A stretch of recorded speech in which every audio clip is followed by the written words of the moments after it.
Hello, everyone. Namaskar. My name is Shruti. I'm from Varanasi, born and brought up in the city. And I'll speak more elaborately about myself. But the topic that I'm going to speak on, careers in public policy, I was thinking about it. Anybody who's trying to build a career in public policy in India, a close metaphor for that would be if you are in India, especially. It's like if you're jumping off a plane and trying to figure out how to, land on your feet again and use the parachute while you're off the plane already. So there are a lot of difficulties. There's no clear path. There's not a lot of people who are doing it, but there are a few things that definitely help. Talking to people who are doing something which is something that you aspire to do, or talking to people who have tried to do something that you want to do also helps. So I hope in those two things I'll be able to offer you something of value. Okay.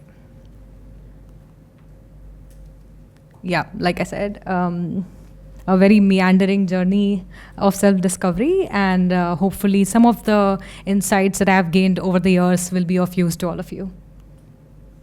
This is my LinkedIn ID. I'll be happy to connect with all of you and take your questions post this discussion as well. So a little bit about my journey. My undergraduate education was in BHU, and so I know all the flaws and the failures of national universities in India. Before that, I was a district topper in Varanasi for both class 10th and 12th. And I had great scores, like I had perfect scores in math and everything, and I was very, suited for a Delhi University SRCC journey. But due to some issues, I was told that no, if you're very smart, you're good at math, maybe you should do chartered accountancy. And instead of talking to somebody who had actually done chartered accountancy, I thought, okay, why not take this advice and jump into it and figure out myself. And as you all know, chartered accountancy is something best done when you're staying at home and your parents are taking care of your food and other things. So I thought, okay, let's do in BHU. So a lot of opportunities lost just because I thought, okay, staying in the comfort zone might be more helpful. And when I started doing that, I realized I had no idea what chartered accountancy was. Even though I was okay at it, like I cleared the rounds and I ended up getting a job at PwC. Like some of you would know, very, very hard to get a Big Four job, especially when you're not from the big cities. I realized that was not meant for me. I was not happy on the inside. I did not feel like my purpose in life was being served by being a chartered accountant. No offense to chartered accountants in the room, but for a long time, when I was doing it, almost 3 years during my undergrad and my time at PwC, I always felt that there was something else that I was supposed to do. There was some kind of impact that I wanted, like direct impact I wanted to create through my work, which was not being done. Then I came across the Young India Fellowship, which is a 1-year liberal arts degree in leadership at Ashoka University. And Ashoka really opened up the world to me, not just by offering me courses that I always wanted to take, but also offering me a peer group of people who are very diverse, who came from different parts of the country and were doing very different and interesting things. And I felt that was the key offering of the fellowship. And I feel that what you're doing right now offers you exactly the same. You're in the company of people who come from very different parts in the country, are of very different age groups, have different experience than you, and have different kinds of passions and journeys that you can 100% take a lot from. So this is where everything started for me, and I hope what you're doing right now is going to start a similar journey for all of you. Post Ashoka, I had the good fortune of landing in this think tank or a do tank called India Foundation, which is based out of New Delhi. India Foundation is definitely an organization that all of you must keep an eye on. That's where I met Sahil ji, Soumya ji, Shobhit ji. We became very good friends. I found out about Vision India Foundation. So India Foundation is a think tank which has a nationalist perspective. It does a lot of work especially in the foreign policy, diplomacy, advocacy areas. And I was very young when I started work there, the youngest in the team, a very small team. But and I knew very little about foreign policy. My education was entirely in finance and accounting.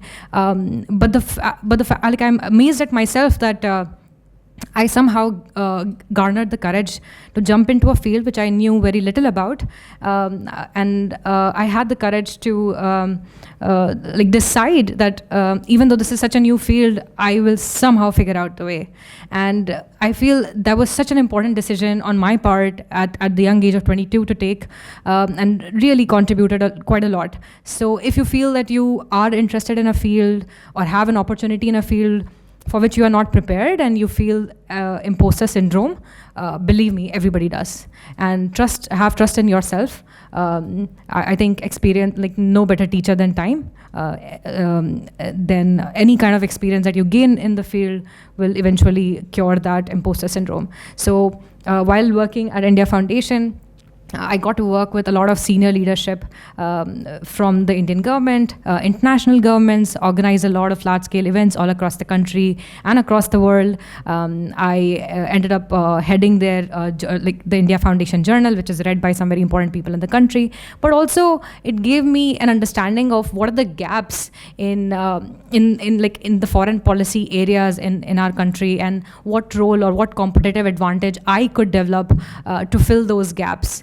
And so one of the first things I realized was that although China is right next to us, the whole world is looking at China, but in India we have very few experts on China, very few people who can speak Mandarin, who know the country from the inside.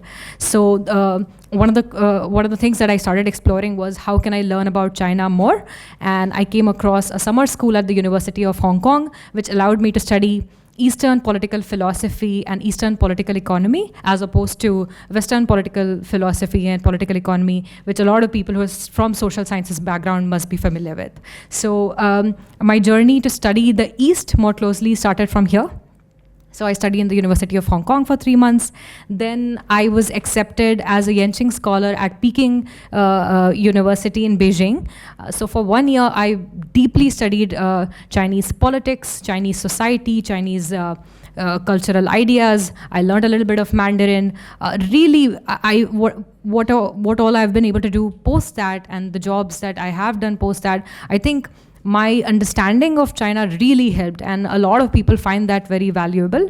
So I had no when I was doing my undergrad, of course I had no background in any of these things, but just trusting myself that okay, if I'm passionate about something and if I put in the hard work, I'll be able to figure it out. That has contributed a lot in building a competitive advantage for myself. Post my 1 year education at Peking University, I joined the Fletcher School of Law and Diplomacy in Boston, where I went to study foreign policy mostly, but I realized that I wanted to do something which brings together my background. My background was clearly in finance and accounting. I am good at quant, like I feel I can do math well, which I'm sure like a lot of you can, but I also did not want to give up on my passion and my interest in strategic affairs or foreign policy and international affairs. So I ended up doing a degree called Masters of International Business, which is a combination of international affairs and international business. So we studied a lot of things that people who are from an MBA background study, like supply chains and investment management, but we studied global investment management, like how investments or foreign direct investments are impacted by geopolitics or bilateral relations, how global supply chains are affected because of differences in strategic relations between countries. So it was somehow like finding the right course for myself was very key to my journey, and also key to helping bring everything that I had done before it together. So during Fletcher, I have been part of fellowships. I was part of this thing called the Frederick Bastiat Fellowship, which was at George Mason University in Washington, DC. So for a year, I did that in my first year. which allowed me to study a lot of political economy from a Western perspective as opposed to my experience of studying China. So I studied a lot of free market economics, libertarianism, gave me a good insight on, like an inside view of American politics as well. Then in the next year, I did something very different. I worked with the MasterCard Policy Center for Digital Economy, where I was working in a corporate setup, doing a lot of policy work. So I'm going to speak more about it later, that how people looking to build a career in public policy can end up in corporate setups and still feel that they're doing something impactful, which appeals to their passions and interests. So after finishing my degree, I just finished in May, and I'm going to join Dalberg, which is a management consulting firm, mostly working with international organizations and international governments. I'll be joining their London office, working on their sustainable finance and investment practice. So this has been my journey. And like I said, my biggest learning in all of this was putting myself in places where I could meet different people who have different points of view, hearing what they are doing, sharing what I do, and trying to improvise and iterate my path ahead. So one of the things one of the sayings of Keynes that has really stood out for me over the years is this, that it is astonishing what foolish things one can temporarily believe if one thinks too long alone. So we all have ideas, but unless we put it out there, discuss with other people who are on similar paths than us, who are doing something that we want to do, I think we might really end up losing out on a lot of shared knowledge that's out there for us to work and build on. So as you would see that my past is full of like places and fellowships where I've met a lot of people. And these are only a few things that I've been a part of. Although the screen is already full, I've been a part of many other fellowships as well. I did something called the Jagriti Yatra, which some of you might have been familiar. So I have like that network as well. I'm a part of Network Capital, which is something I would definitely suggest all of you to be a part of. And there's this dev creative group online, which I think some of you should definitely subscribe to if you're looking for jobs in the development space. Then there's something called the Dexterity Global, which a very good friend of mine runs. That's a very good organization to be on the lookout for. Then one of my friends runs this Anubhav lecture series at the University of Chicago Center. That is, again, a very good network to be a part of. Vision India Foundation and Rishi Hood's network, again, outstanding. So if you can really ensure that you continue this network, to be a part of this network, and continue the conversation with this network, even after finishing your boot camp, I think that'll be very helpful. Because I remember in Boston when the founders of this policy boot camp had come, they found alumni of this bootcamp and Vision India Foundation from all across the US coming and sharing about their journeys, and all of them in really eminent institutions and doing very interesting jobs. So you are part of a very interesting network right now. Make sure that you interact with everybody here, keep in touch with other alumni, seek out people, and be very open asking for advice. Like I said, this is completely based out of my journey. I'm not trying to be prescriptive. I'm not saying this is something that you should do. And definitely what I'm going to share today is not exhaustive. This is not all you can do in the public policy space, but this is some of it, and I hope it'll be of use to you. And before I start, I wanted to get an understanding of what kind of backgrounds most of you come from. So I just wanted to understand, like, what kind of undergraduate education you have, what do you, and if somebody, some of you might want to share what are the plans that you have and likely what you want to do. Is it academics, professional careers in public policy, or specific fields? That'll be very helpful. How many of you are engineers here?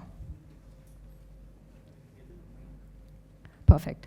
And what about the rest? What kind of backgrounds do you come from, and what are your plans ahead?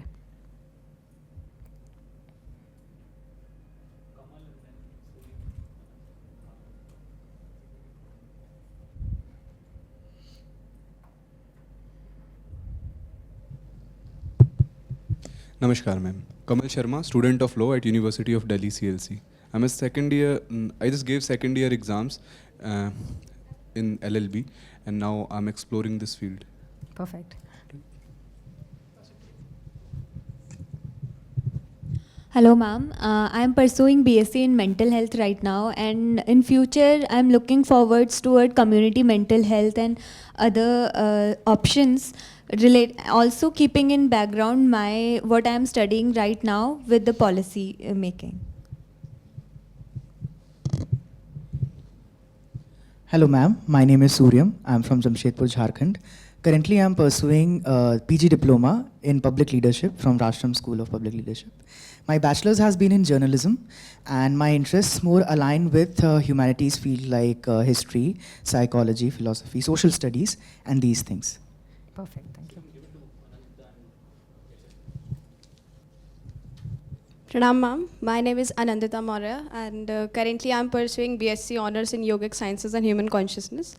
I'll be looking forward if I get a chance to participate in the formation of health policy in future. प्रणाम ma'am, मेरा नाम यशस्वी पांडे है। 12th करने के बाद अभी मैं BSc first year में हूँ, yogic science and human consciousness at Dev Sanskriti Vishwavidyalaya Haridwar. और policy forming something related to yoga सिर्फ इतना ही नहीं कि asanas and meditation, something related to yoga nidra as well. और लाइक लोगों को इसकी इम्पोर्टेंस ज़्यादा पता चलनी चाहिए, तो उससे रिलेटेड कुछ पॉलिसीज़ जिससे हमारी संस्कृति का भी कुछ उत्थान हो। Perfect.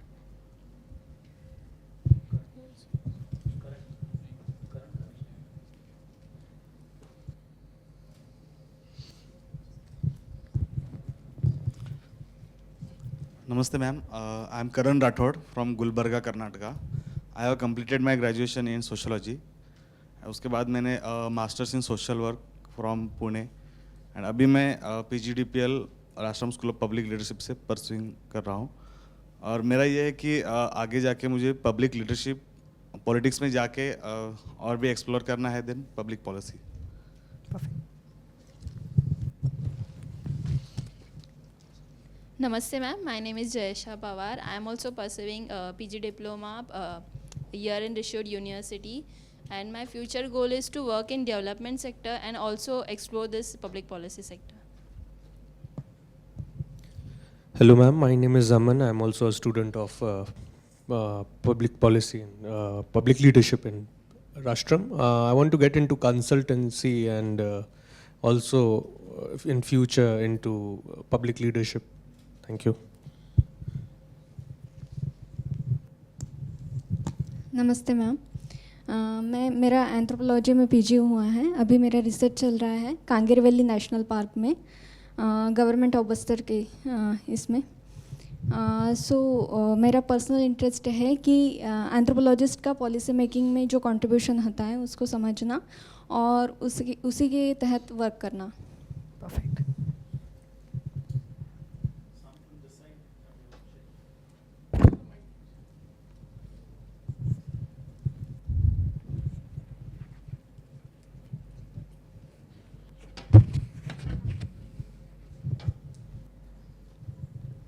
Namaste Shruti ji, my name is Makrand Patil. I am from Pune.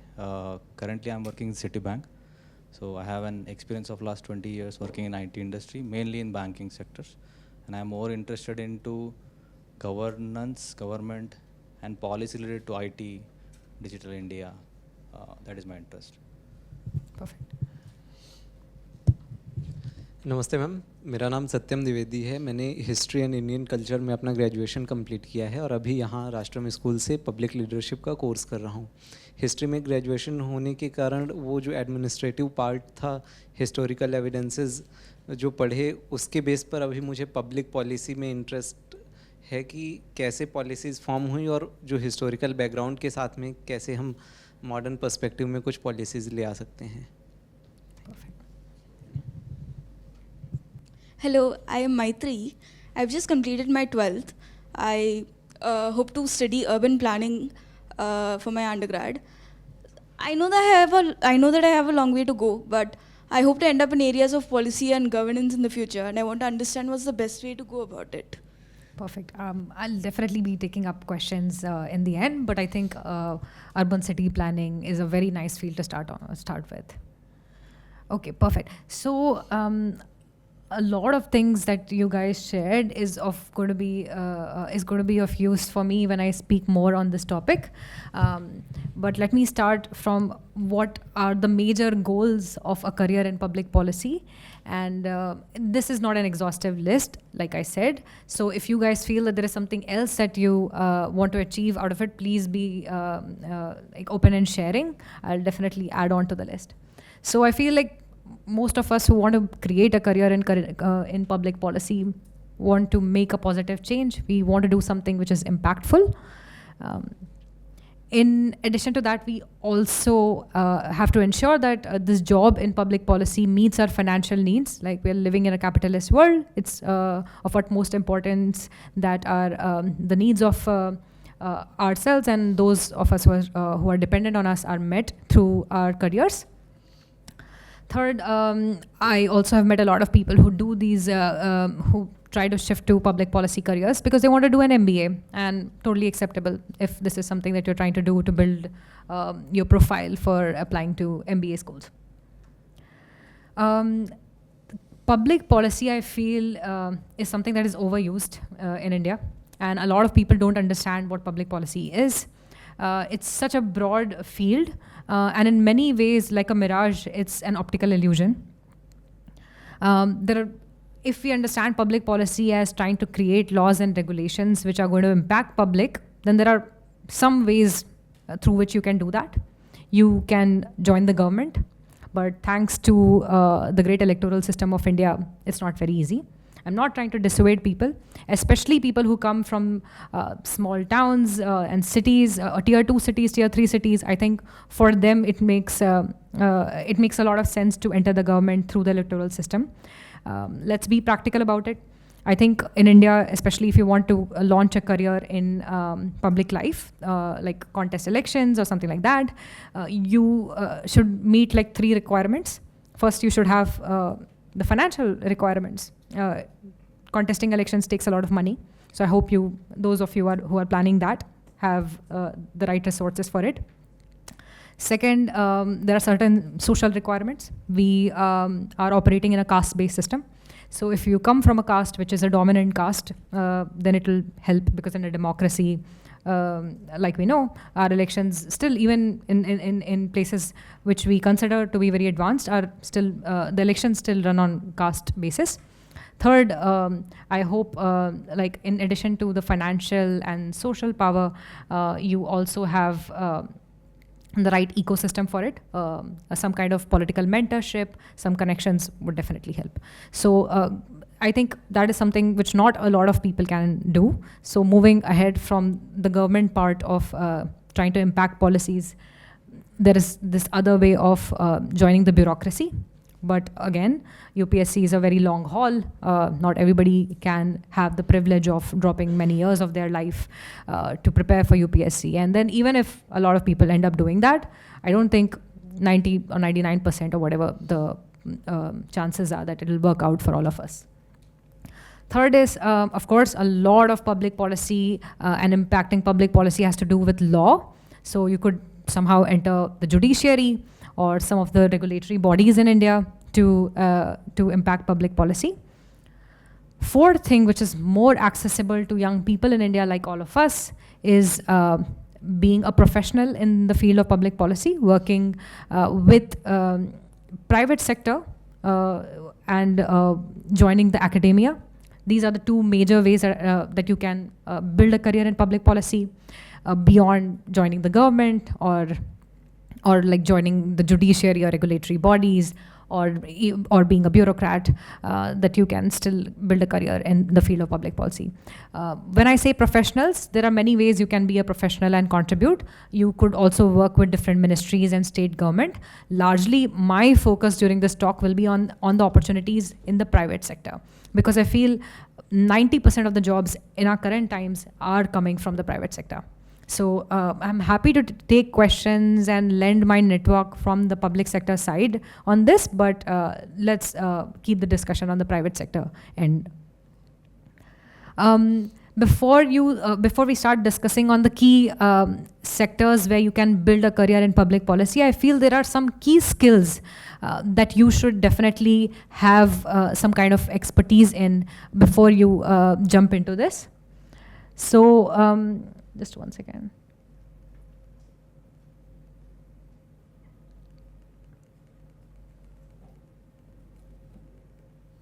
Yeah. So before that, I wanted to discuss a little bit about the idea of liberal arts. I think with the national education policy and with a lot of fellowships and everything, which and diplomas and degrees that all of us are now participating in, I think the idea of liberal arts is something that is going to be thrown around quite a lot. I think it has its value, for sure.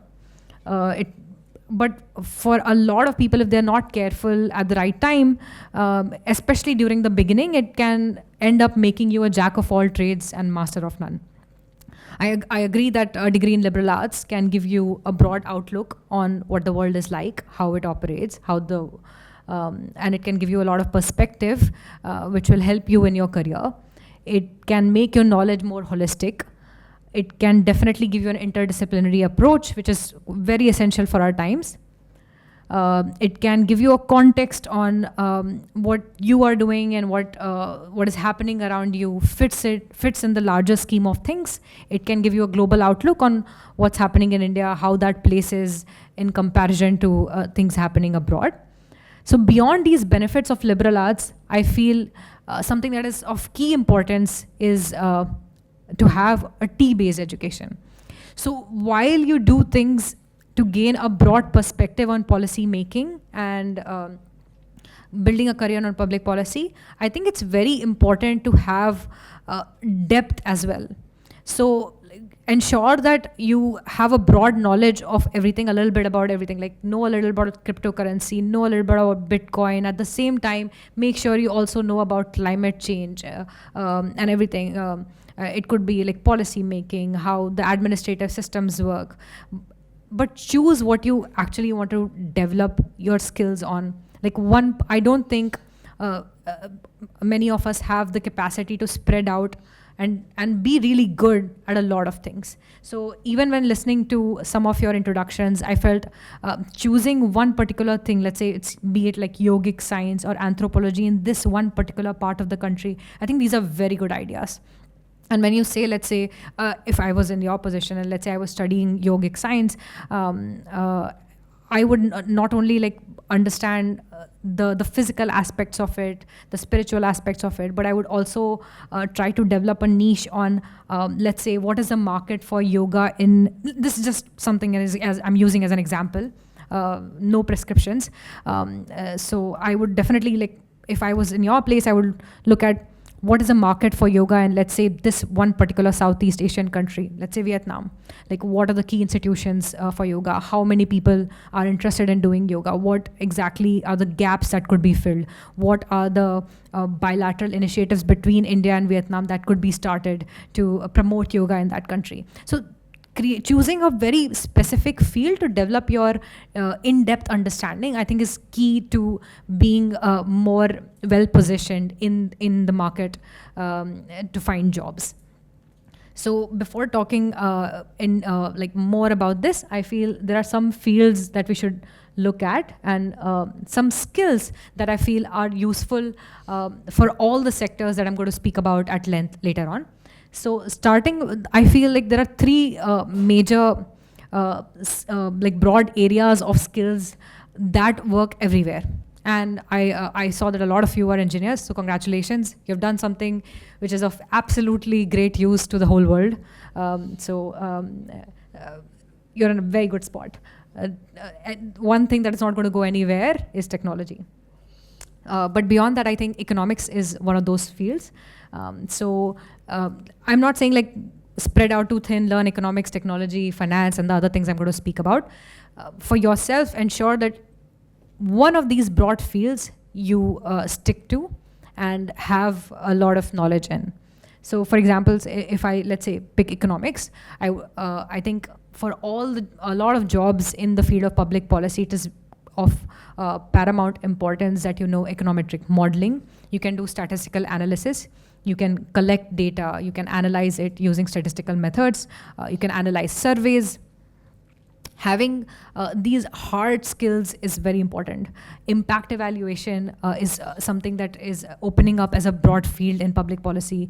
So all these NGOs and philanthropic foundations which are putting money into this, they want to see what is the impact being created through all the money that is being spent and all the man-hours that are being spent in this. So impact evaluation is an upcoming skill that is of great use. Monitoring and evaluation of programs and policies is again something which is very useful. Then microeconomics theory, knowledge of that is also something that anybody who's focusing on economics and wants to be in the field of public policy should know of. Then if you come from a technical background, some of the key skills that are being looked at, and I've gone through hundreds of job descriptions, not like 100 is such an understatement, I would have gone easily hundreds of job descriptions on a daily basis for the past many years. Knowledge of R, Stata, SQL, product management, these are going to be very key to the field in the future. For example, even in the field of public policy, a lot of products that are being created for the marginalized and the vulnerable are tech-based products. So if you have the skills to create product which will speak to the audience that you're going to work on, that you want to create an impact on, if you can do impact evaluation of that, if you can work on the user interface of that, so those kind of skills are very important.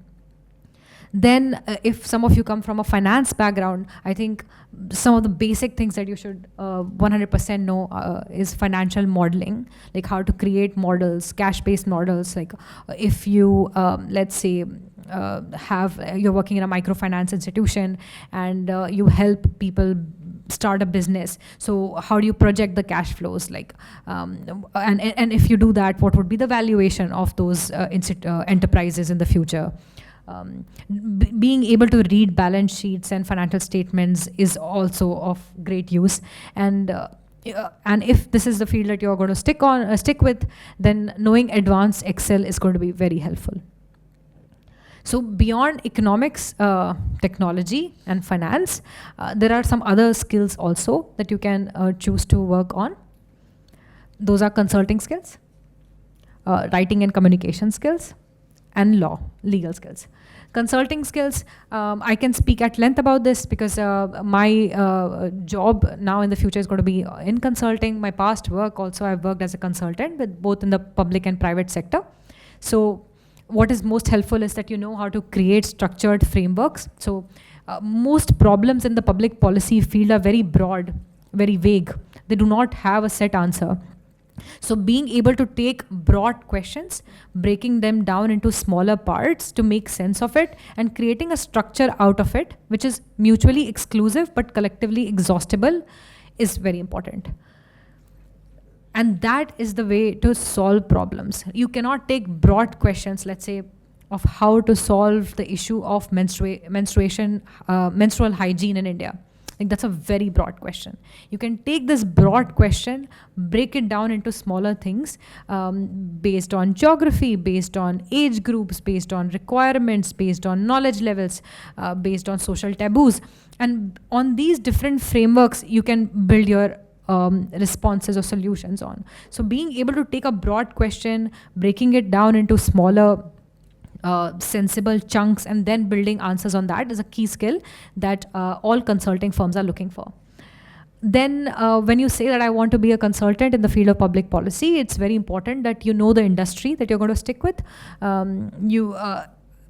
There are management consulting firms like McKinsey, Bain, BCG, Big Fours, but I think in the development of the public policy sector, a lot of subject matter expertise or industry knowledge is required. Then you should have project management experience and skill.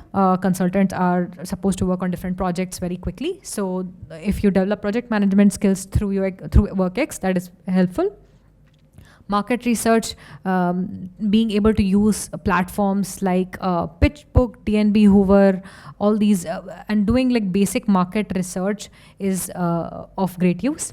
business development, trying to find the ability to find more problems to solve, being able to reach out, communicate, get more business for your consulting firms is something that is also key. Then writing and communication is essential. Being able to logically communicate and articulate your ideas and thoughts in structured formats, and being able to catch the attention of your audience, being able to say things which others are not saying is of key importance in the field of public policy, especially because there's a lot of competition. There are a lot of people, there are not a lot of jobs, but a lot of people want to create a career in this field. So policy writing and communication is a skill that you should definitely build your skills on.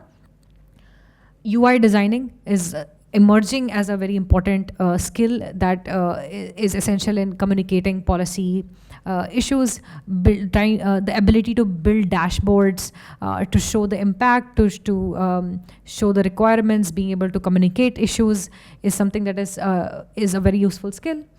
Being able to work with technologies and platforms like Tableau and Google Data Studio and QGIS are also something that is important. For example, QGIS is something very important for people who want to work as political consultants. So if you're going to go work, let's say, in some remote area of South Karnataka, how do you track how the districts are spread out? What is the population? What is the caste breakout? And all of that, like, you can show it visually through platforms like this. So people who I know are working in the field as political consultants, it's if they know QGIS skill, they definitely can start at a higher level and can get promotions very quickly. Then having legal knowledge is also very important.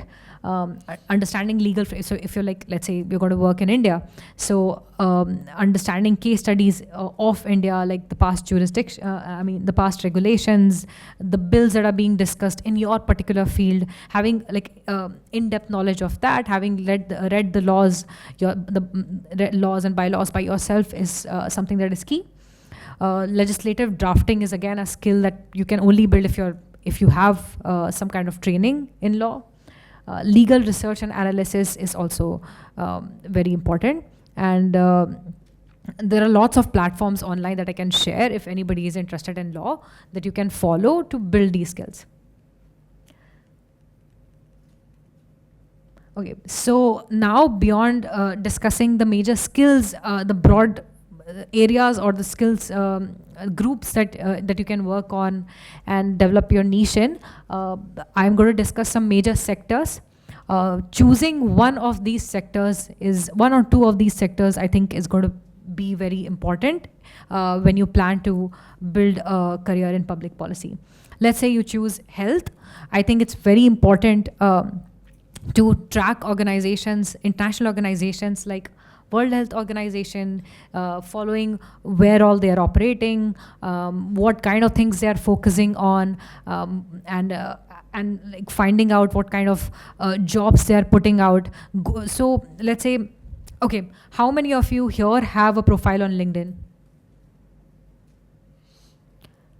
Those of you don't, if you have a profile on Facebook or Instagram or TikTok, I think please hide your faces.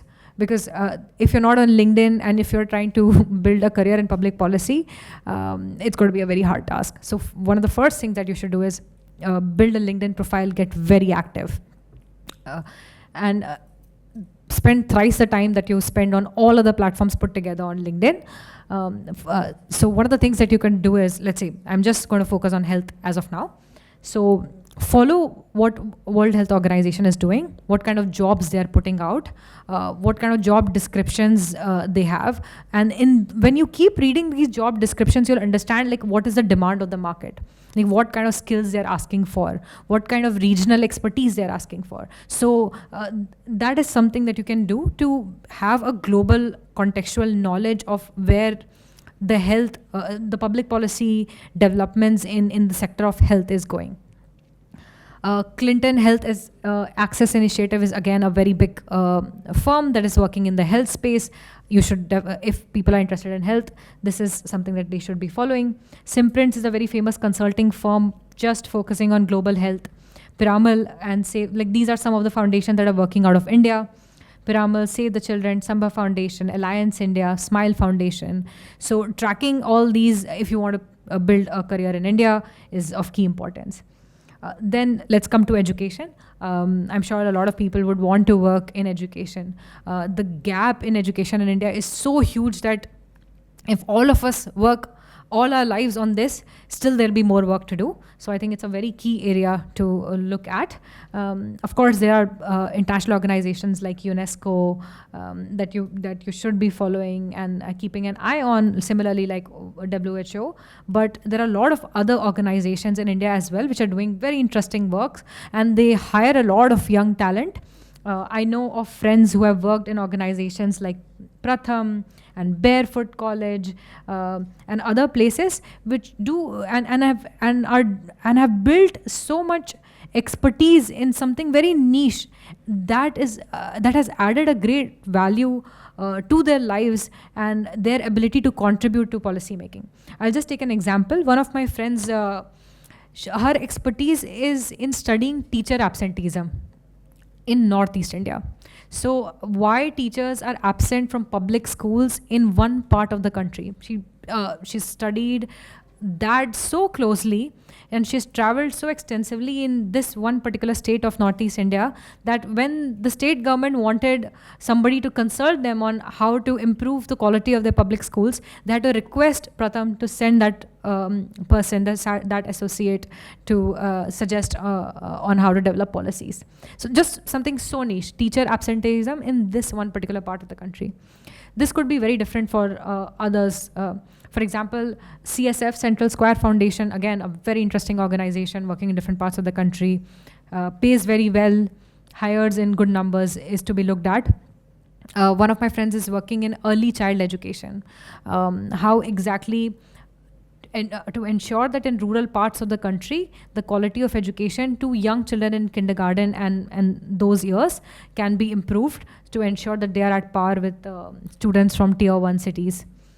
Again, Barefoot College, some of you might be familiar with. I've met the founders of Barefoot. Their idea is so interesting. They want to teach, not young children, they want to teach, women, middle-aged women, not just from India, from large parts of the world, including Africa, including Latin America, to come to India to learn how to make solar panels, to make transistors and radios.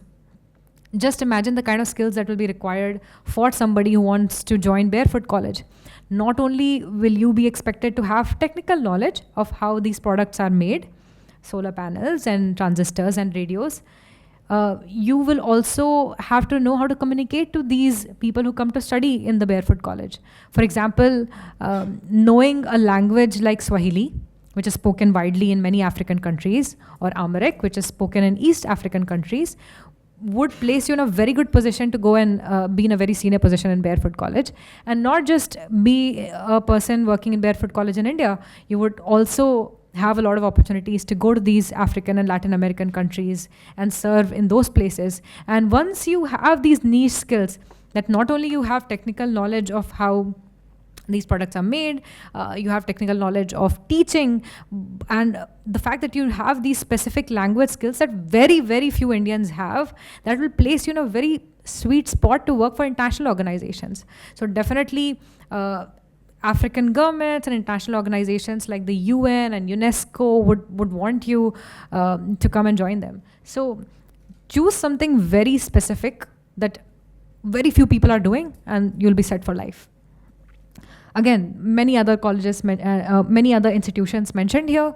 Make sure, if this is something that you're interested in, take note of all this, follow all of them on LinkedIn, follow the founders and people associated with these organizations on Twitter.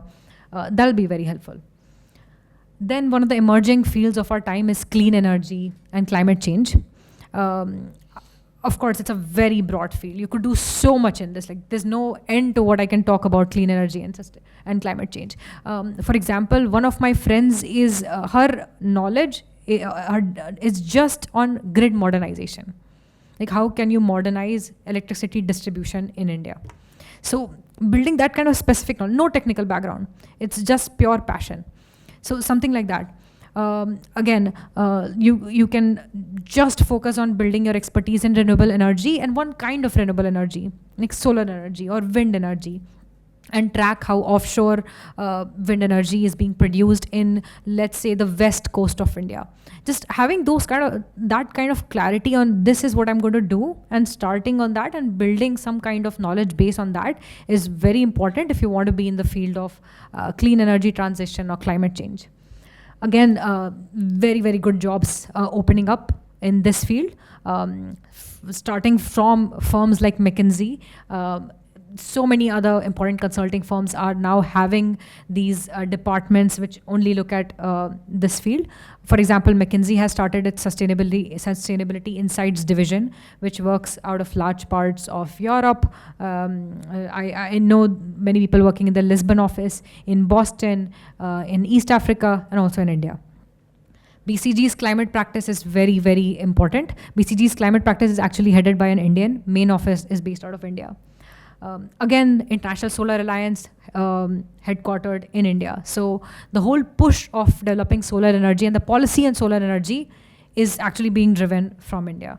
So a lot of opportunities opening up for people in this field.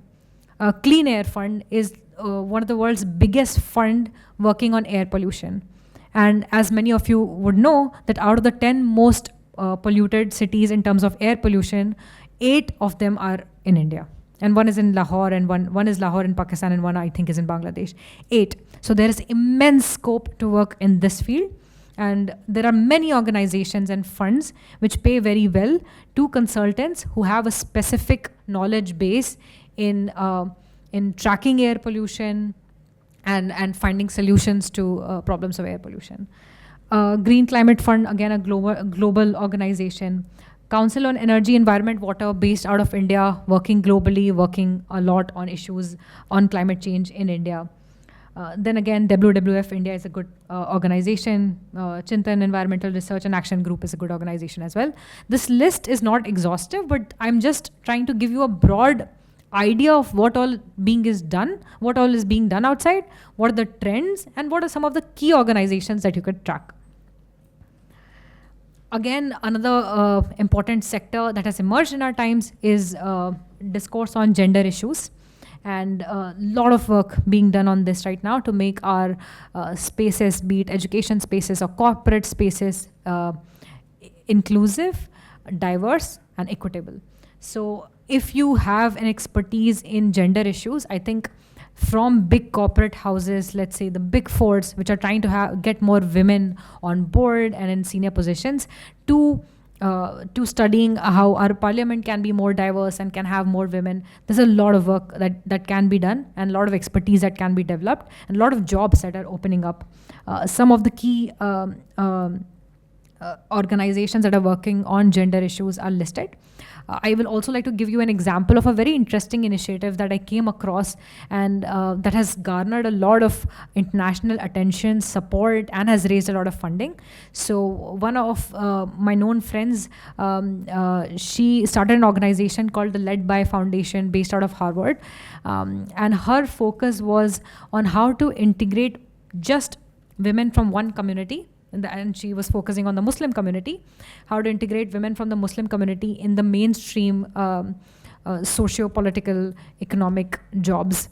So it was, I can totally understand if you feel that your calling is different, like you want to work with a different community or a different caste group, and just focusing on that, I think, is very helpful. And trying to ensure that you somehow provide network to women, the right training, the right kind of skill development opportunities, informing them of opportunities, giving them the kind of language and the mentorship and the personality development programs and everything.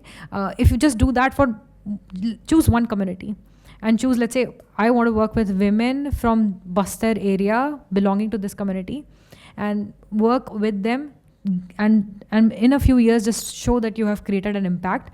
I can assure you, you'll raise a lot of international attention, government attention in India, and raise a lot of money. So there is no dearth of ideas there. There's no dearth of money that will be put on issues like this. There's no dearth of international support that you'll garner if you're working on gender issues. Then sanitation and hygiene and water management is again a very key issue in India. Especially with like Swachh Bharat Abhiyan and all these initiatives. Some very key organizations that are working holistically in a lot of areas of sanitation and hygiene, be it like from building toilets to cleaning water to providing menstrual hygiene products to women. There's a lot of work that is being done. There's a lot of openings that these organizations put out. Just having some kind of niche, say like if let's say I was sanitation and hygiene, I would say, I want to work on menstrual hygiene products, or not even as broad as that. Let's say I want to work on the communication, the right kind of communication that is required to break social taboos on menstrual hygiene products. So developing that kind of clarity and that kind of niche will really be helpful if you're choosing to work with an organization that works on, let's say, sanitation and hygiene. So there are some organizations that I've listed here, but of course, much more work is being done from the government side, also from the state government side. Then I'm sure like many of you would be interested to work as a political consultant. A lot of openings in psephology and the field of political consulting in India because of our endless cycles of elections in state and nationally. IPAC, very well known. Varahi Analytics is something, they're doing a lot of work in different states of India. Mindshare, Access India, Pradeep Gupta's does a lot of psephology work. And TCPD, Trivedi Center of Political Data, based out of Ashoka University, does a lot of work. Yashwant Deshmukh's Sea Voter. And let me tell you what is the scale of work that is being done by these organizations. These, especially the last three ones, Access India, TCPD, and Sea Voter, the level on which they're collecting data is unimaginable. It has never been done before. It has never been done in any part of the world. So as a democracy, I think India is evolving because of all our technological advancement at a faster rate than even the US, than even the oldest democracy in the world. So organizations like these are now spreading out to different parts of the world and helping those democracies to develop better electoral management frameworks. I remember Access India's founder Pradeep Gupta visited Boston to give talks on how they can collect more electoral data in different 50 states of the US. So if you start working with these consulting firms, develop the right skills, I think because democracy is spreading to different parts of the world and it's evolving, not just in the Western world, but also in other emerging markets and other developing economies, I think there'll be a lot of international work coming your way as well. Then poverty alleviation, very close to our hearts. Of course, organizations like UNICEF are working on it. There are also a lot of research labs that work on these issues like poverty alleviation, like Harvard's Growth Lab, working out of India offices in many different cities. JPAL is something that works a lot on poverty alleviation issues. Center for Global Development, Gunj, Nudge Foundation. My understanding is this, that a lot of economics background is very helpful because a lot of data collection is required, data analysis is required, statistical analysis is required. So I think those of you who have more quantitative bent of mind, I would definitely say work on certain skills, and these organizations can be your springboard. Agriculture and food security. This is a very critical space to work on in India, starting from improving production to improving our supply chains. There is a lot of private sector requirement for experts in different fields. Here are some of the more commonly known organizations that are working on agriculture and food security in India. But I would go on to suggest that a lot of private sector companies are also coming up with very key jobs to take. For example, like you would know that 40% of all the food produced in India goes to waste because of lack of proper cold storage or lack of supply chains. So a lot of startups are coming up, like one of which I know of, it's called Celsius, which tracks where all like a certain kind of produce is made. And they're trying to create a data set on what is the storage,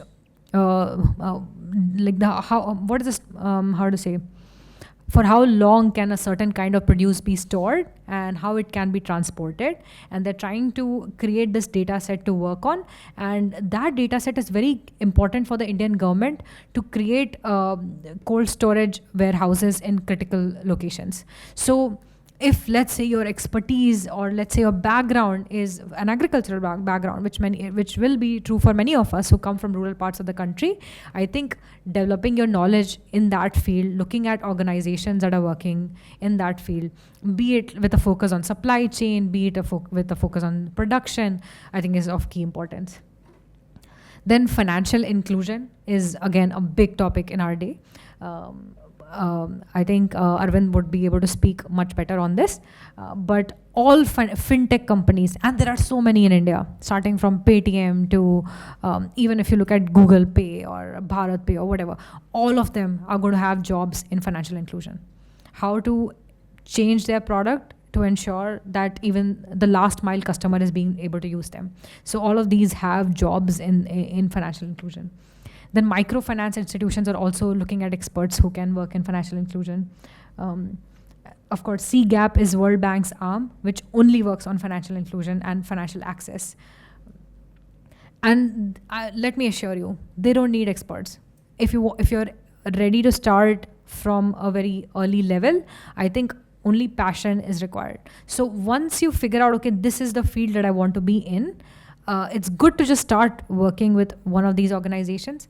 And then you can start building your niche in something very specific.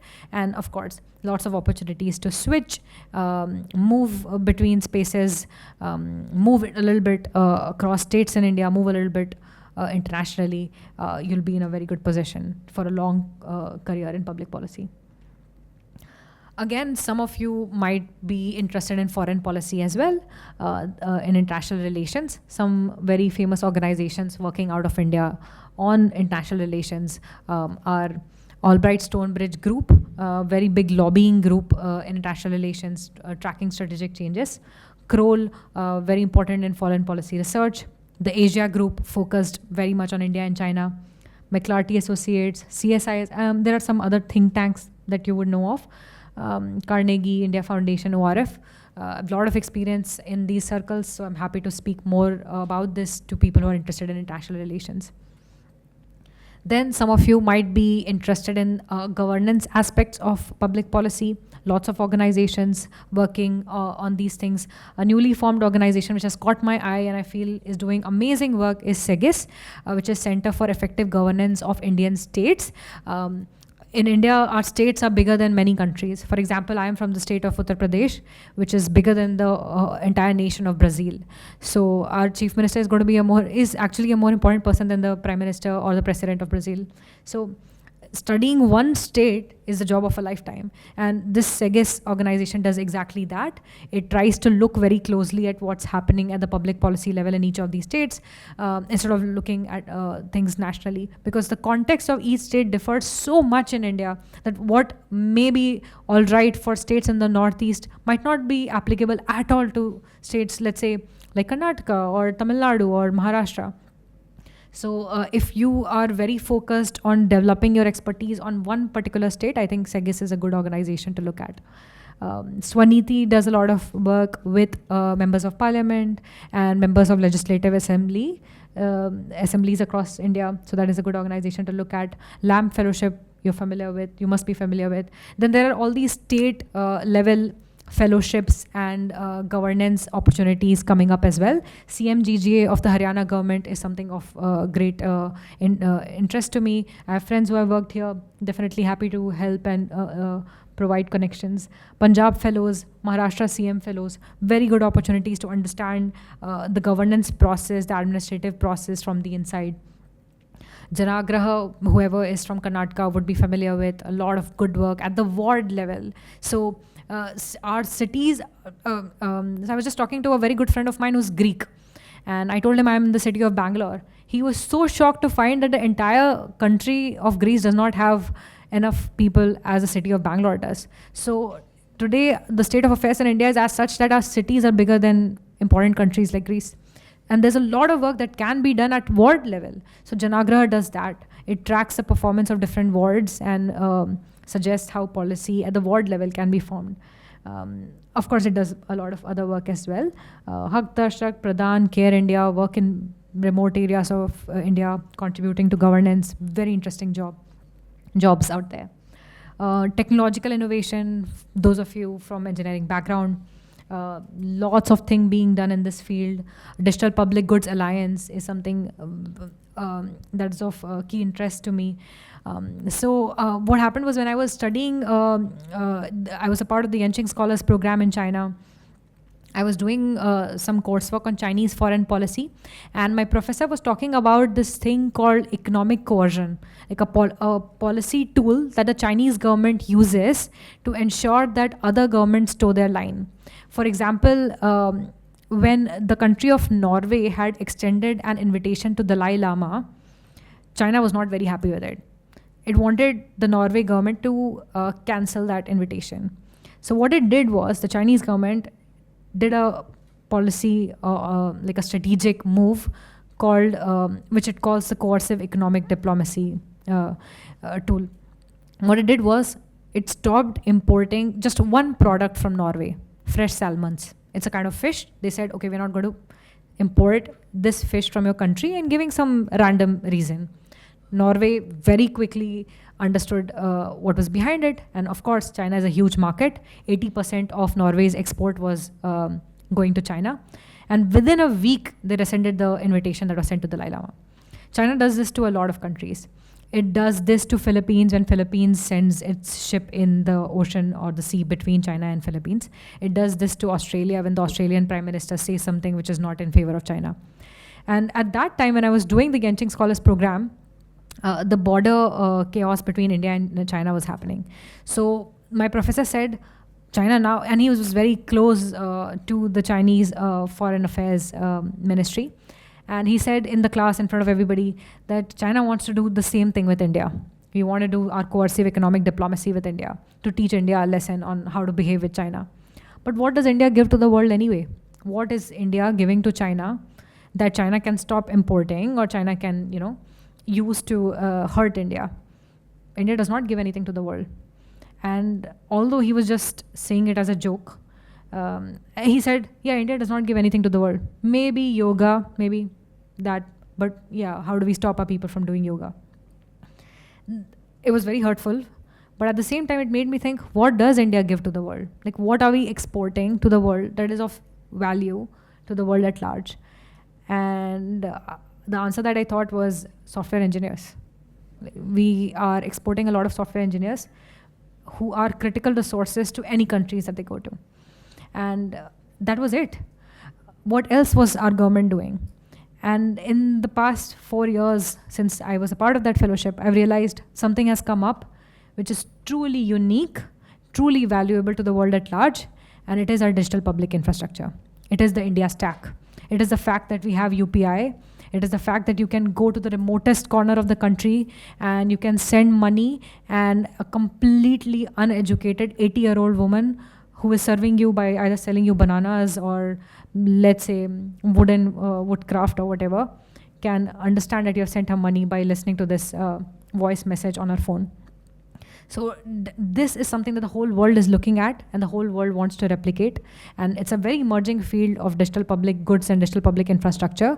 And lots of jobs are coming up in this field. So if you have a technical background and if you have an engineering background, I would highly suggest to focus on these areas to build an expertise in.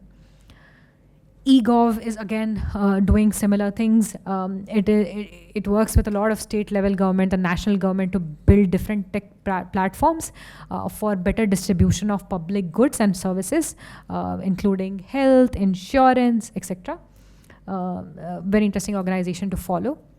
And globally competent. eGov's work is being spoken about in the most important tech forums across the world.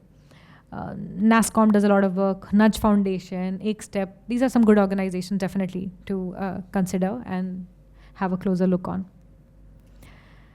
These three sectors are my areas of interest. I would not say that I have an expertise in any of these, but I definitely have an in-depth understanding of these fields. Sustainable finance, impact investing, and infrastructure finance. Why I have chosen to look closely at these fields is because, of course, my undergrad education was in finance. But in addition to that, this also includes a lot of policy understanding. This also includes a lot of understanding of international affairs.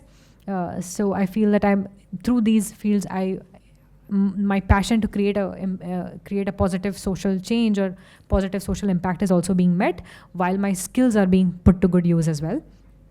So what is sustainable finance? Sustainable finance is using capitalism for good, using financing tools to create sustainability in terms of like different fields, being able to invest in things that are of value, being able to generate more capital for things that are of value. So a lot of organizations internationally are doing work in sustainable finance, starting from International Finance Corporation of the World Bank to a lot of development finance institutions, sovereign wealth funds, a lot of organizations which create these financing tools, a lot of organizations which create financing tool for something very specific, like the Gavi. What Gavi does is, it's a global vaccine alliance. So what it does is, it helps nations to pay for the vaccines they buy from countries like India and other top vaccine manufacturing countries by helping them raise the right finance. So I'll give a very nascent understanding of what they do. So let's say the country of Ghana wants to buy polio vaccines from India worth $100, but it does not have $100 to spend on today.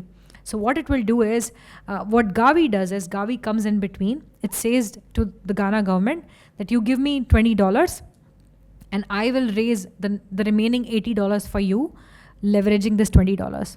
So when Gavi comes in, global creditors or like other foundations and other banks know that it's a credible organization, so they will have more incentive to give the loan of the $80 to the country of Ghana, which it can later pay on at a low interest rate because Gavi has come in. So creating that pool of $100 that a country like Ghana needs to meet its vaccine need requirement as of today is what organizations like Gavi do. IFED is a very similar organization which does the same thing for education. So let's say the country of Uruguay wants to raise some money to improve its public education system. IFED comes in, raises finance in many new, interesting, innovative methods to meet the requirements of these different countries. Another very hot topic of our day is impact investing. Making investments which have a positive impact, and it's a growing industry. It was $1 trillion when I started my grad school. It's more than $3 trillion as of now. It's expanding very quickly. A lot of organizations which did mainstream investments like BlackRock, Umidyar are now moving to impact investing. So if you have an interest in let's say finance, I think impact investing is a very hot field to be looking at. Infrastructure finance, again, is of great interest to me. I've always been very fascinated with large-scale projects like building of dams, building of roads, building of hospitals and airports. And I feel like in a country like India, we are at that those critical years where more roads, more airports, more hospitals, more schools are going to be built than have been built in the past 75 years. So in the next 5 years, we'll see so much of activity in the infrastructure space that we've never seen in our entire lifetime before. So a lot of organizations specifically look at raising money for infrastructure and for calculating the larger economic impact of that. So let's say a road is being built to connect one factory in city A and one market in city B. So that road will not only improve the productivity of this factory in city A, it will also have a lot of positive domino effect in all the villages that lie between A and B. So calculating the overall economic impact of such infrastructure projects and raising money for that is what happens in infrastructure finance. A very interesting public policy field. Then there are lots of philanthropic organizations and non-profit organizations which do a combination of all these works that I've spoken about, like Rockefeller Foundation, Bill and Melinda Gates Foundation. GIZ is again like Germany's investment organization. USA does a lot of philanthropy work. Seva International, a top philanthropic foundation in India. ILSS is again something which is doing a lot of philanthropic work. So if you want to be in the field of philanthropy and non-profit, and you have one of those specific skills that I spoke about earlier, be it like business development skill or economics skill or policy writing analysis skill, so those will come very handy when you look at all these philanthropic organizations. Then, of course, there are development consulting roles. One of the biggest development consulting firms is Dalberg, which I'm going to join. So Dalberg is definitely you should be looking at. Dalberg works on like a whole host of sectors, starting from health, education to finance. Britspan again looks at specific finance-related public policy issues. Again, these exist like Socion, ID Insight, Samagra, Tata Trust, Satwa, very nice consulting firms based out of India. But in addition to these, there are also jobs in public sector consulting and government advisory in the big fours, including KPMG, Deloitte, PwC, and EY. So if you want to be a part of the corporate world, have like a corporate level of income and still do something with governance and public policy, I think consulting is a very good track to be on the lookout for. Again, McKinsey, Bain, and BCG also have very strong development consulting arms. So I've spoken a lot about different sectors. I hope some of it was useful to you.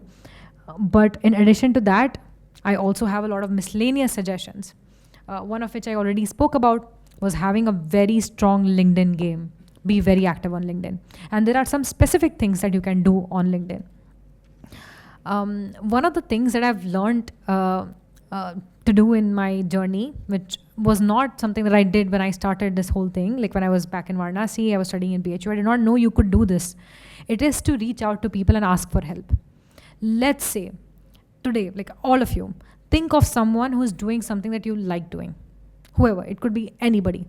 And if they are on LinkedIn, please be shameless, send them a message. Say, are you available from this day to this day, between this hour to this hour, whatever is convenient, to speak with me, and have a set of questions prepared. How did you do it? What kind of skills did you have? How did you connect with that person? How did you reach out to the HR? What kind of soft skills should I have? Like have all these set of questions ready. Give them the flexibility to choose a convenient date according to their schedule. Give them all these windows. Give them this preparation, but reach out to them. Ask for help. Most people are more than willing to help you out. And this is something that I feel is not taught in our Indian education system, which has to change. Like we have to be more social people outside our closed societies and communities and caste groups and whatever, like other groupings that we have. So that is something that I would highly suggest that you do on LinkedIn. Build your LinkedIn profile in a way which shows where you want to go rather than where you're coming from. Let's say I want to work in the space of health. Ensure that your introduction says something about that. Ensure that you have done some online courses on health. Ensure that you have shared some blogs on health policy that you have really liked. Say something. Read all these documents, read all these articles, read these policy research papers. Find 4 or 5 things, or maybe 2 or 3 things that you really like. Write a post on that. And slowly, when you start thinking of yourself as a person who is ready for this job, the job will appear.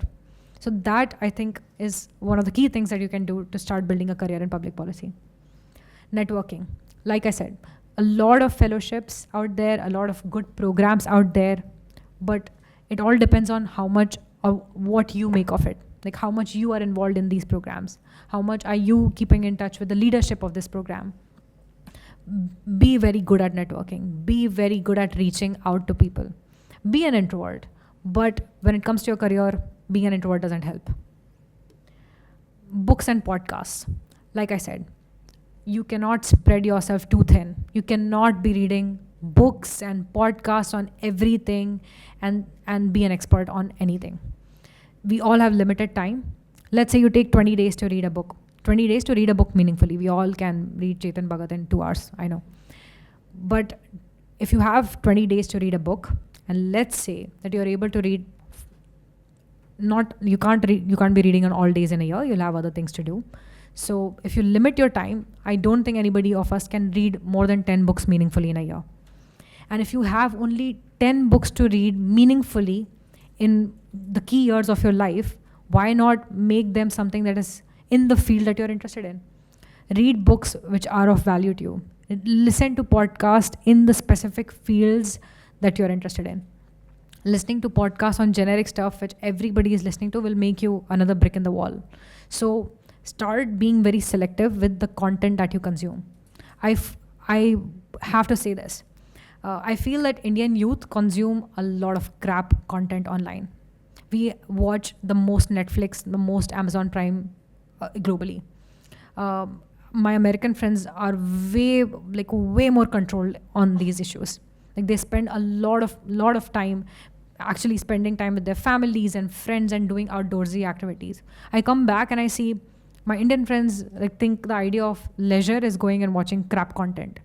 The same thing with China. Everybody asks, oh, India banned TikTok. I think that is one of the best policy moves that India has taken, because TikTok usage in China is actually very different from TikTok usage in India. My Chinese friend told me that their TikTok is actually full of videos of young scientists, young astronauts, people starting new businesses. And think of what TikTok was in India. And not just that, there is actually a Chinese regulation that after every 15 minutes, their TikTok sends a message saying, stop using, after every 15 minutes of usage. So just imagine the scale at which their public policy is evolving in terms of technology, the kind of content they are consuming, and the kind of content that you and I are consuming. Be very selective about what you consume online. We have limited time. Read the right books. Spend a lot of time selecting those books. Spend a lot of time selecting the podcast that you listen to ensure that they play a role in building a career in public policy.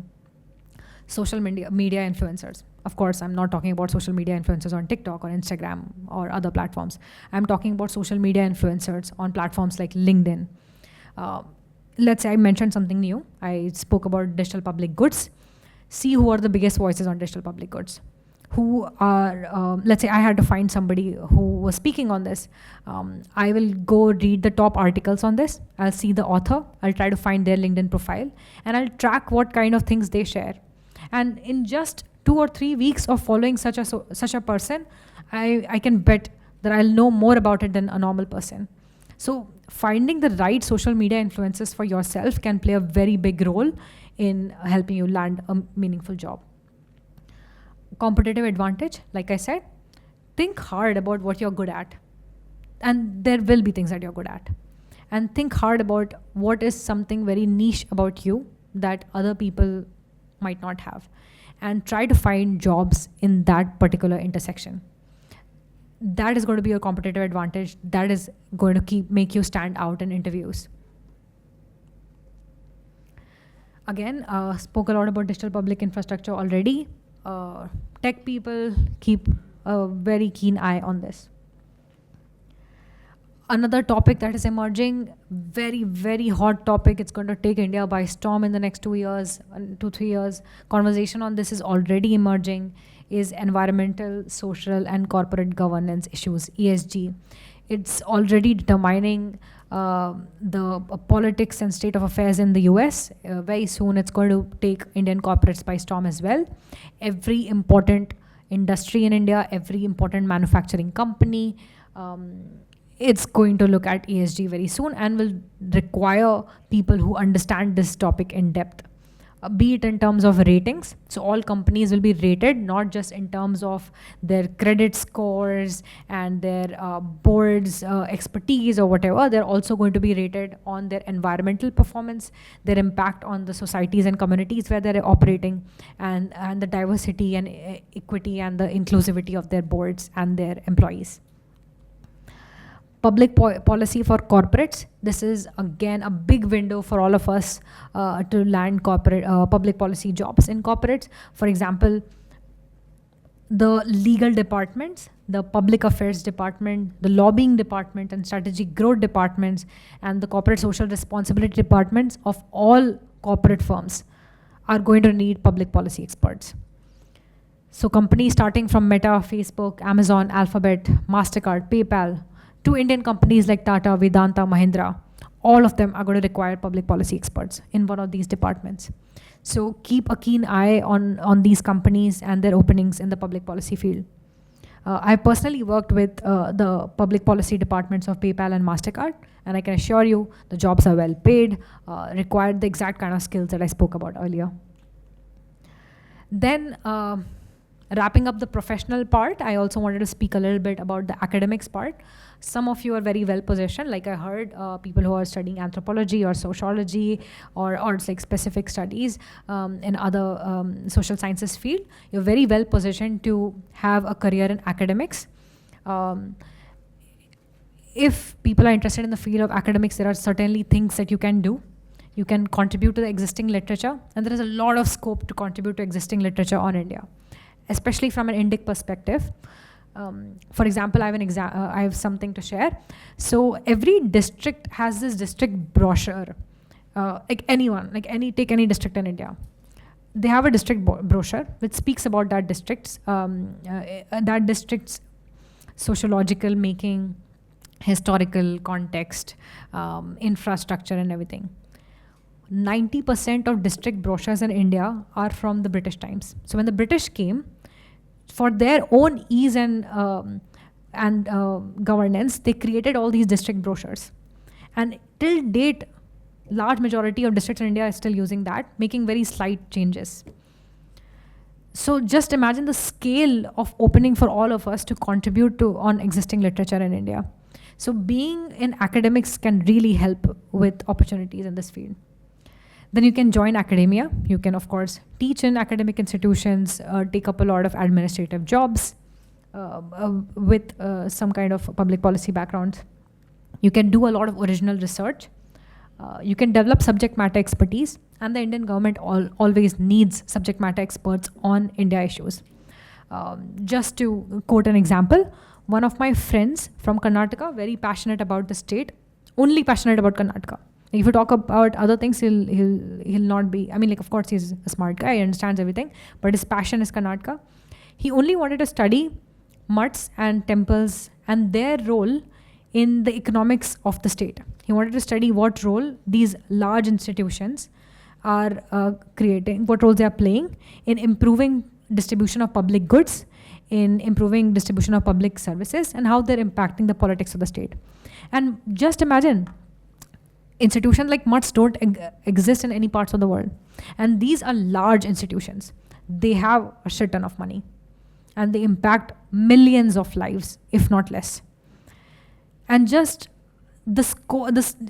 and once you understand the scope of these things, it is shocking to know that there is very little studies based on these institutions in India. So we are waiting, it was as if there were no research papers written on it. It was as if we were waiting for some white person to come and tell us what exactly mutts are and what exactly they do. So this person decided, of course he was from a different background, he decided to build his expertise on that, on mutts, joined academia, now he's doing his PhD, focusing only on this one thing. And now the Karnataka government, when it wanted to pass a bill on religious freedom of temples, was consulting this person, because there was hardly anybody else who could speak about the economics of all of this. So if somebody is interested in academia, lots of space, lots of interest in state and national government to hire consultants who have specific expertise on India-related issues. Again, there are certain degrees that some of you might be interested in. A lot of degrees are now coming up in India which are of very good value. Like I've experienced that education in India and I've experienced it abroad. I feel in India it is at par with the world. especially if you complement it with the right kind of technical skills that I spoke about earlier. So if you're doing that, if you're doing your LinkedIn game properly, if you're learning the right technical skills, I think you'll be as good as anybody else in the world without having to spend a crore on that. So anybody who's interested in doing a master's in public policy, master's in health administration, in public health, international affairs, master of arts in specific things, MPhil or PhD, please feel free to reach out to me. I would be happy to share my contacts who have done these courses before, what kind of jobs they're doing, and if you want to study abroad, I'll be happy to consult as well. Thank you.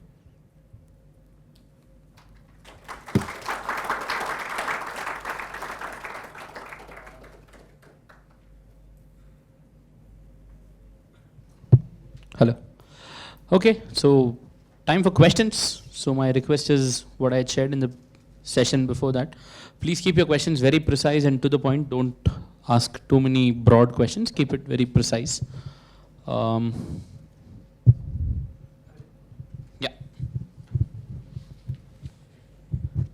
Hello, I'm Sarthak. I recently graduated from IIT Roorkee.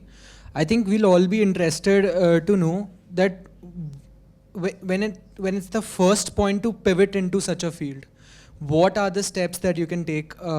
Because even if you're applying for a job, how will you pitch your case that you want to enter into this field? Even if you show immense passion into something, without having something tangible, without having done something tangible, how will you show that passion?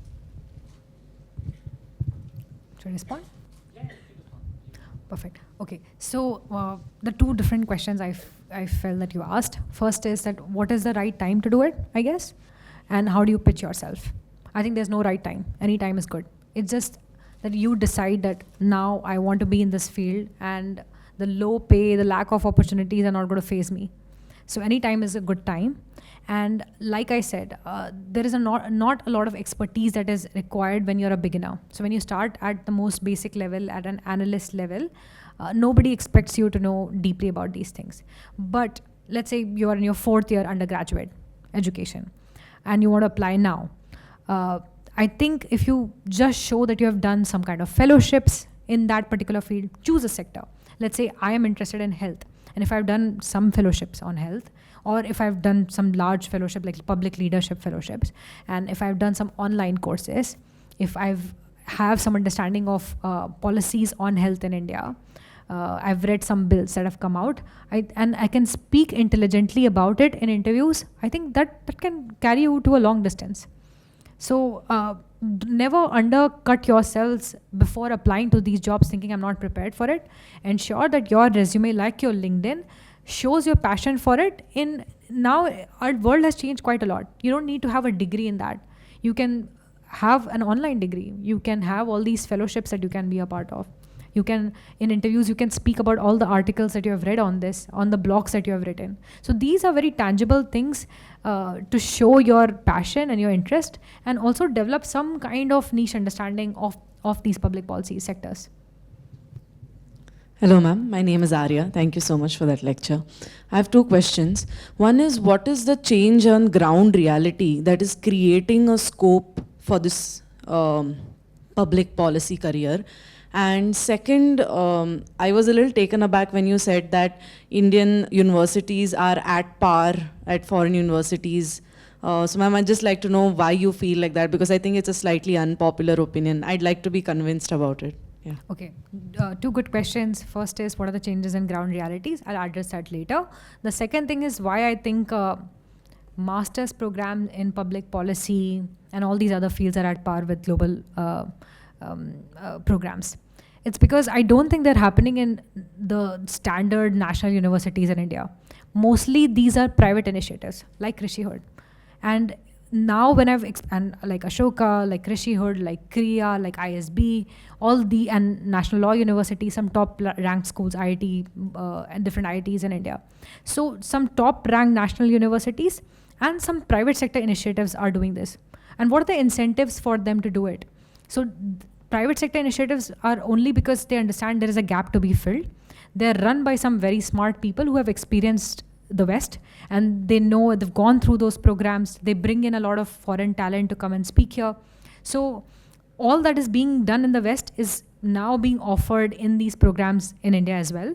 And also because of the pandemic and because of the technological innovations of our time, the kind of access to resources are very similar. So the kind of books your counterparts studying in all these Ivy League colleges, the kind of access they'll have to books and resources, you'll have the same. The kind of videos they'll be seeing online, you'll be seeing that too. The kind of documentaries they'll see, you'll see too. And now if you pick the right skills, like being able to work on data sets, being able to do econometric modeling, all of this you can learn online. And all of these skills are now, I'm familiar with a lot of coursework in programs like this which are coming up. And I see these are the similar kind of skills which are being taught here, which I learned there, or which people spend a lot of money to learn. So that's why I feel that more or less it's very, very similar. Like now the world is converging and there is a more level playing field for people from across the world. So that's my response to the first question. The second question, what are the changes at the grassroots level that are propelling careers in public policy? I think we have to be very optimistic about the changes that have happened in our country in the past few years. Just imagine, like in 2014, more than 60% of our population was actually defecating out in the open. Just imagine, 60%. The number has drastically come down. Again, like in the past decade, the percentage of Indian women which did not have access to menstrual health hygiene products was greater than 60%. 60% is actually an understatement. And now it has, in urban areas, it has come down below 20%. In rural areas, again, in rural areas it has come below 20%. In urban areas, it's very less. So all these changes are not being driven by the government alone. They're also being driven by private sector initiatives, by public and private sector partnerships. So who works on these initiatives? Who is getting the money for all this? So I think these jobs that are opening up, both in the private sector and as consultants to the government, are like great career opportunities for people interested in public policy field.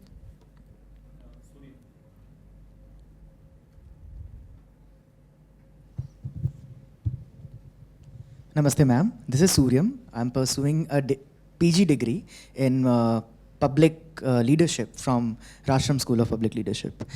My question to you, ma'am, I have two questions. Firstly, that we discussed a lot about the technical skills which we need for fields like political analysis. Now, I'd like to know if someone who is not from a technical background, technological skills, has more soft skills than that, and more into qualitative data analysis.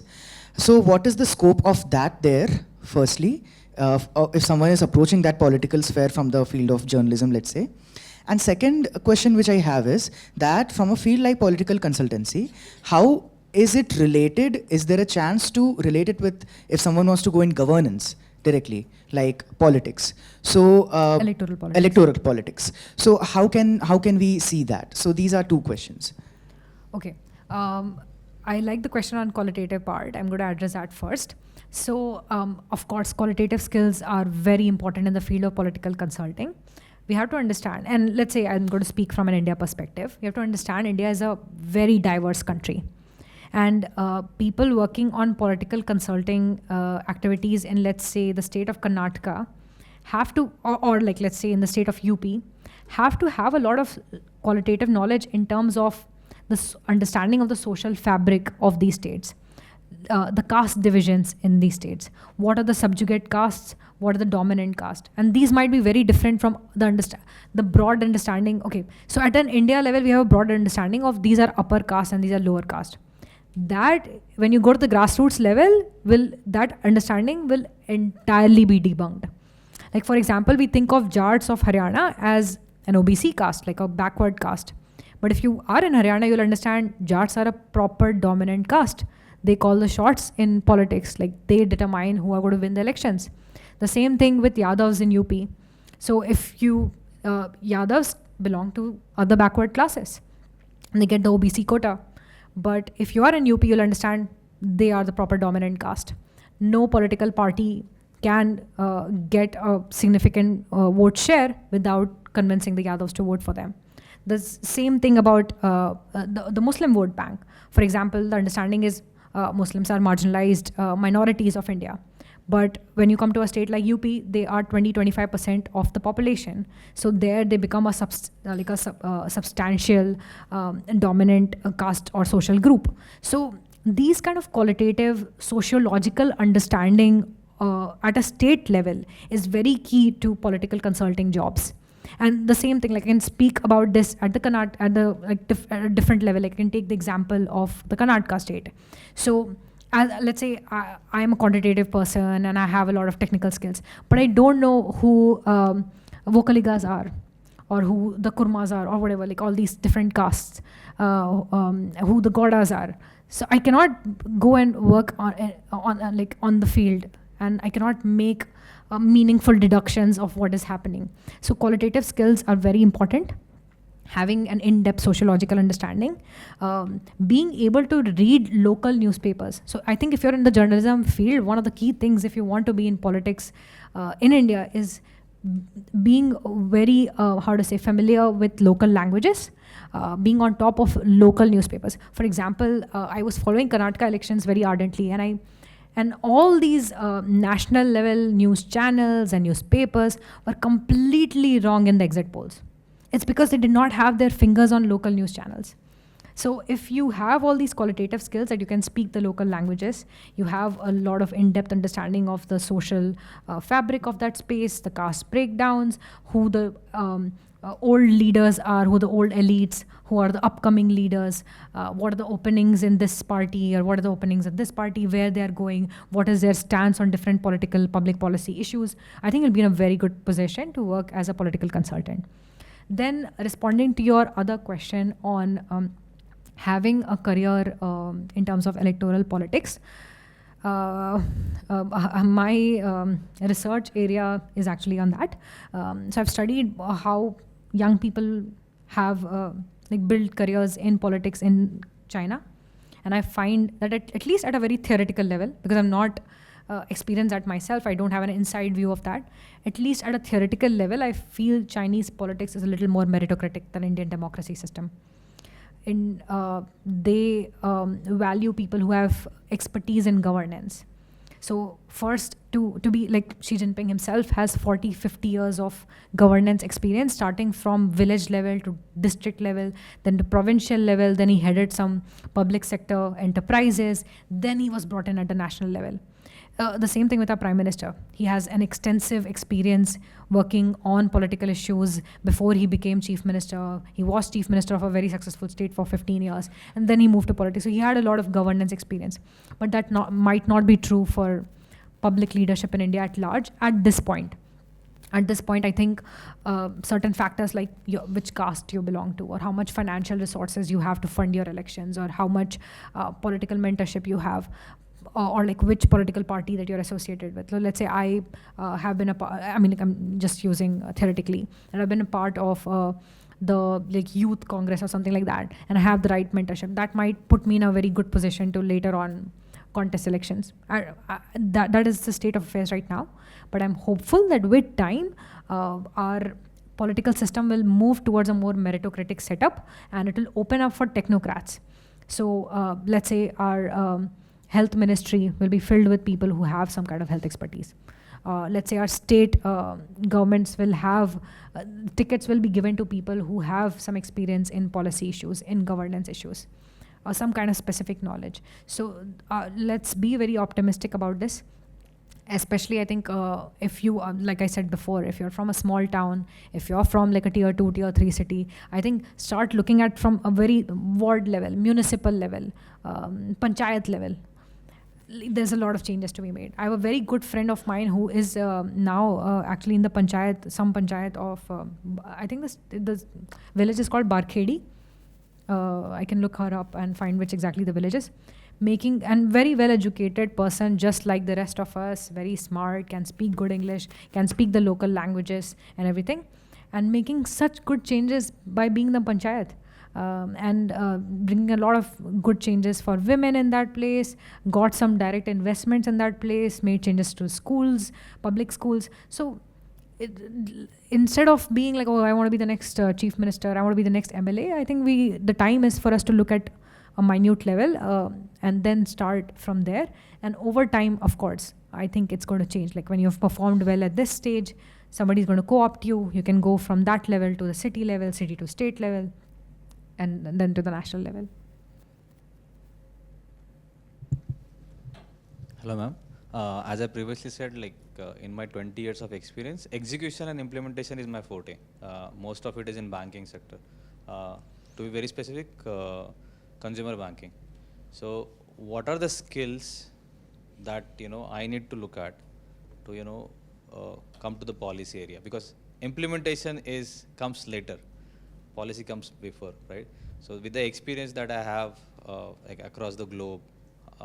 Again, it's always about implementation. There will be policies for consumer banking, and I will implement it. But how to go into that field of where start thinking what will impact that particular country, how the people build the policies. What are the skills that I need to look at? So I'm going to take it for granted that you want opinion on policy formulation and not like policy implementation part. So for policy formulation, you have to choose a sector first. Let's say because you're saying banking, I'm going to assume it's going to be fintech regulations, or it's going to be things like financial inclusion. So for policy formulation, I think one of the key skills is to be very familiar with what are the policies in place as of now, where the world is going, what are the emerging technologies that might impact these policies in the future.